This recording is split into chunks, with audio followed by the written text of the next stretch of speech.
just wanna celebrate, yeah, yeah, another day of living.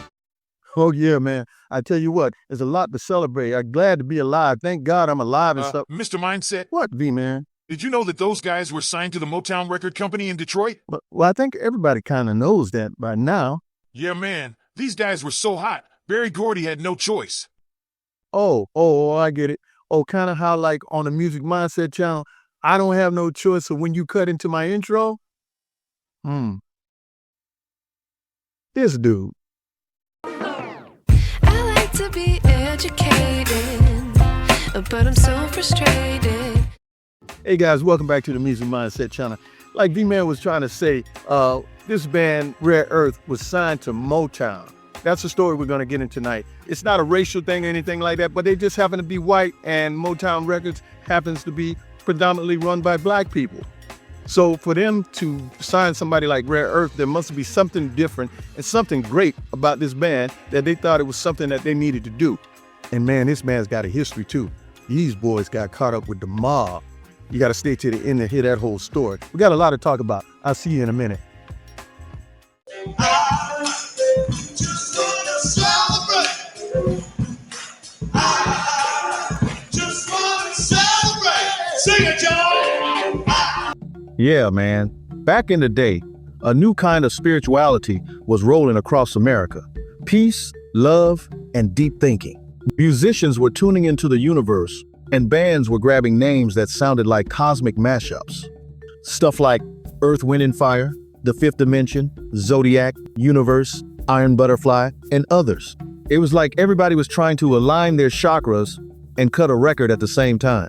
But the band we're talking about today, they found their soul and heartbeat in Detroit, just not in the way you'd expect. This is Rare Earth, the band that proved Motown could sort of crash in on the white rock world, and the harsh price these guys would pay for being the first successful ones through the door. To understand their power, you've got to go back to the early 1960s to a hard-working Detroit club band called the Sunliners. The flower painted on my cheek is a symbol of my stubborn streak. This was the training ground for drummer-singer Peter Rivera, bassist John Parrish, aka Persh, and the man who would become the band's lifelong anchor, saxophonist Gil Bridges. And that Sunliners name? It has its own story. You see, back in high school, Gil Bridges got tapped by his music teacher to join a student band. That moment lit his fire. Not long after, he was invited to join a local group that had some potential, but when the guys told him their name would be the Glowworms, Gil said, heck no, absolutely not.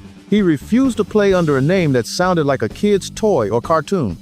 Now, since he happened to own a 1956 Ford Sunliner convertible, he threw out the name Sunliners instead, and that stuck. Now, this group of guys didn't just stumble into soul music as a gimmick. They were for real. They were obsessed with it. They grew up studying the records, copycatting the grooves, and testing it all in the clubs. They were so good at locking into the R&B pocket that some black artists trusted them to back their shows, and that is not something you earn by accident. That brutal 6 nights a week club grind is where their fire came from, and they kept it burning, but by the mid-60s, their sound got heavier, tougher, more serious, and they knew the name Sunliners didn't fit anymore. They started joking around with the phrase Rare Earth, referring to heavy, hard-to-find metals, and kept the idea for a name in their back pocket. Then came the break. The band was pushing their sound around Detroit when they ran into a guy who would eagerly start working to become their manager. He had a partner who was the barber that styled Berry Gordy's former wife's hair. While she was in the chair, that guy told her about the band, and the buzz eventually landed their demo tape in the hand of Motown executive Lucy Gordy Wakefield, who then passed it straight to her brother, Berry. Motown then sent someone to see them play live, and after that critical on-site inspection, Gordy asked the band to come to Motown Studios to do sort of an audition. Now, how would an unknown white rock band get signed by the biggest black-owned music company in America? Simple. Berry Gordy was on a mission. He and Motown had already conquered soul. Now, he wanted the rock market too. The company already had potential white artists doing rock and other stuff, but they just didn't officially have a specific label name for it yet. But in a meeting, the band jokingly suggested Motown call the new label Gordy was now looking at starting Rare Earth. At first, Gordy stared at them, but then he smiled and simply went for it. Yeah, he fell in love with it so much that in 1969 he not only signed them, but he also launched an entire Motown subsidiary label named Rare Earth Records. This would be Motown's first all-white and successful band. But let's be clear, the first white group to record with Motown was Nick and the Jaguars in 1959. Motown had signed a few white individual artists along the way, yet technically, the Valadiers were the first all-white band signed to Motown in early 1960. These artists were generally signed to existing subsidiary label, but with Rare Earth in '69, this would be a whole new era, including a whole new potential market. Rare Earth was Gordy's Trojan horse, real rock swagger with real R&B feel. Now, the guy hustling to be the band's manager that I mentioned, he helped secure the deal. But he was also slick enough to buy the master tapes of those demo recordings from the desperate band moments before they signed. Get this dude only paid them $100. That's the hustle. This was the manager's tricky way to secure his part in the deal. Some say it was Ron Strasser, but Motown then rushed those very same demo tracks out as the band's debut album. This was arguably making it the cheapest hit recording the company ever produced. Once signed, they simply exploded. Their debut album, from those tapes, and now known as Get Ready, had tucked inside it the legendary 21-minute jam of the Temptations' classic Get Ready.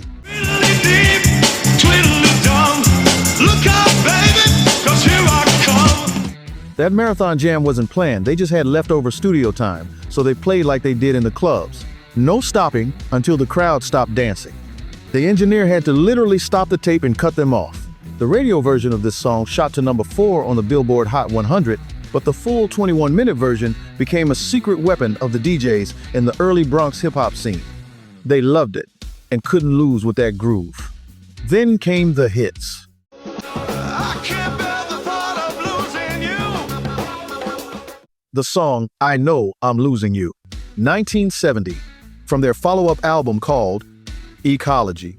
They followed up in 1971 with 2 hits from the album, One World, Lord knows I know Tobacco Road. Tobacco Road. Hey, big brother, as soon as you And Hey Big Brother. Then later that year came their all-time anthem, just want to celebrate another day. I Just Want to Celebrate, which was the lead single from the album In Concert. That banger peaked at number 7 on the pop charts. Even Metallica would cover it later on in 2007. Millions of records, several gold albums, double platinum sales. Rare Earth hit the big stages too, Madison Square Garden, festivals, tours with Jimi Hendrix. And because Gil Bridges had taken flying lessons in high school, going on to become a licensed pilot, he even flew the band to some of their gigs himself. Man, that's the Detroit hustle.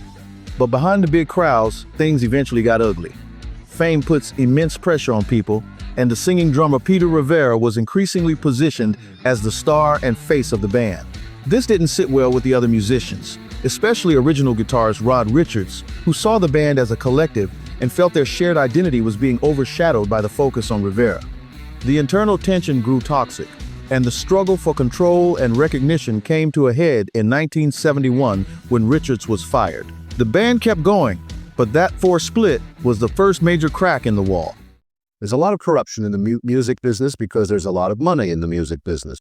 And then came the mob connection. This is the part Rare Earth fans never hear about unless they go digging, and it is wild. That kind of money attracts all kinds of unsavory characters who don't know much about music but do know a lot about crime. Yeah, man. In the 1970s, the NBC segment Crime Rock exposed how Rare Earth got tangled with a mob enforcer named Joe Ulloa. Like a lot of rising bands, they needed money for touring and promotion, and they turned to the wrong people. Suddenly, they were being squeezed by strangers demanding cash, threatened, and dragged into the dark side of New York's music business. They spent a bit of time trying to escape those consequences. They are heavies, and they'll promise you anything in the world, say that we'll give you whatever you need, we believe in you, blah, blah, blah. But meanwhile, they have to have a percentage of the business. And I'm talking about loan sharking and all the way down the line. Ladies and gentlemen, this is Rare Earth. Fortunately, after years of legal and financial effort, they finally managed to fully untangle themselves from Ulloa's control, successfully closing that terrifying chapter But the biggest fracture came when Motown moved its headquarters from Detroit to Los Angeles in 1972. Though the band also relocated to the West Coast to stay with the label, according to Rivera, Motown's promotional push for Rare Earth dropped dramatically after the move. That, plus creative differences, led to Rivera and bassist Mike Urso leaving in the middle of 1975. Then the legal war hit. Rivera fought for the Rare Earth name. Gil Bridges fought back.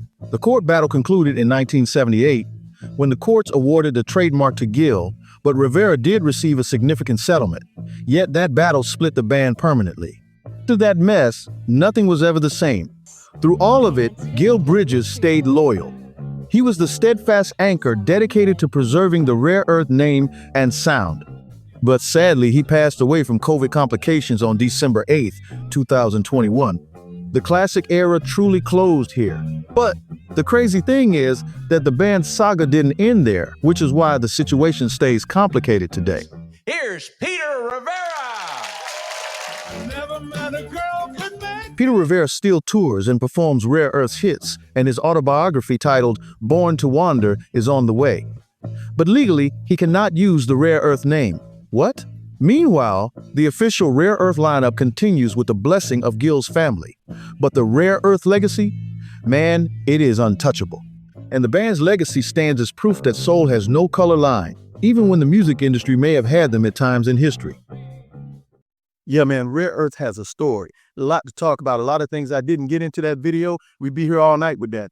They had a brother in the band, too, at one time trying to help bring the groove. You know what? Music is universal, man. It doesn't matter what you look like, what you sound like, what color your skin. Music is for everybody. The world needs to learn that. Just listen to the music and have a good time. Relax your mind. Music is a language that we all speak. Hey, guys, I hope you appreciate that on the Music Mindset channel, and I'm going to see you guys next time. Thanks.